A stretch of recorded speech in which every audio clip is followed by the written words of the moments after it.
एक बार दो व्यापारी अपना सामान बेचकर जा रहे थे। जिस गांव से वो निकल रहे थे उस गांव में उनको काफी अंधेरा हो जाता है।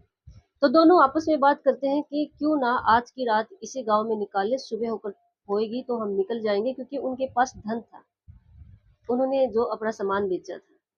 तो वो एक ही घर का दरवाजा खटखटाते हैं। अंदर से जो व्यक्ति दरवाजा खोलता है तो वो उसको कहते हैं कि हमें रात को रुकने के लिए, ठहरने के लिए जगह मिल सकती है क्या। वह व्यक्ति कहता है कि आप कौन हो, कहाँ से आए हो। तो दोनों व्यक्ति कहते हैं कि हम तो व्यापारी हैं, बहुत दूर से आए हैं। हमने अपना सामान बेच दिया है और हमारे पास जो पैसे हैं, हमें डर है कि भी रास्ते में कोई भी ठग वगैरह मिल सकता है। वह व्यक्ति एक छल वाला, कपट वाला, बुरा इंसान था।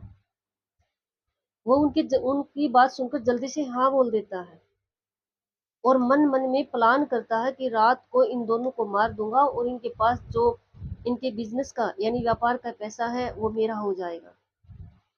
और उनको एक रूम में ठहरने के लिए आज्ञा दे देता है। उस व्यक्ति के दो बेटे थे जो उस रात को खेत में गए हुए थे और उन्होंने ऐसा बोल के गए थे कि हम देर हो जाएगी, लेट हो जाएगी तो खेत में ही रहेंगे, यानी खेत में ही सो जाएंगे।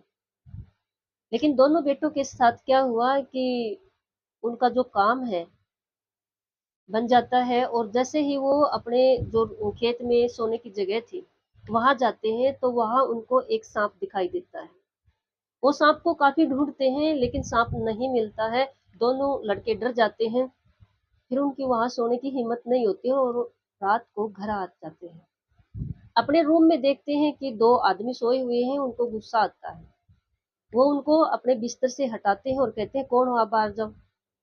वो बताते हैं हमें तो आपके पापा ने परमिशन दिया है। लेकिन दोनों लड़के बहुत गुस्से में होते हैं, रात काफी हो गई थी। वो कहते हैं हमारा जो यहाँ पास ही भैंसों का एक वो है, जो जहाँ पर भैंस रखी जाती है यानी पशुओं की जगह है, आप वहां जाके सो जाइए। दोनों व्यापारी वहां जाकर सो जाते हैं।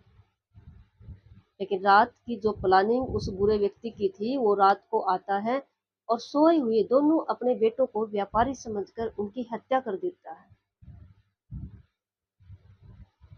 जब सुबह होती है तो दोनों व्यापारी ये बोलने के लिए आते हैं कि धन्यवाद करने के लिए आते हैं कि हम चल रहे हैं, जा रहे हैं। वह बुरा व्यक्ति देखकर दंग रह जाता है, रूम में जाता है तो देखता है दोनों उसके बेटे मरे हुए पड़े हैं। ये छोटी सी कहानी हमें सिखा रही है कि बुराई का अंत हमेशा बुरा ही होता है। ये तो एट ए टाइम मिल गया, लेकिन होता भी ऐसा ही रियल में। हमारे शास्त्रों में साफ लिखा हुआ है, जो इंसान जैसा करता है ना वैसा ही उसको भुगतना पड़ता है, वैसा ही उसके सामने आता ही आता है। इसलिए हमेशा अच्छे काम करें, किसी के लिए भी बुरा ना सोचें, अपने मन में छल कपट नहीं रखें किसी के लिए भी।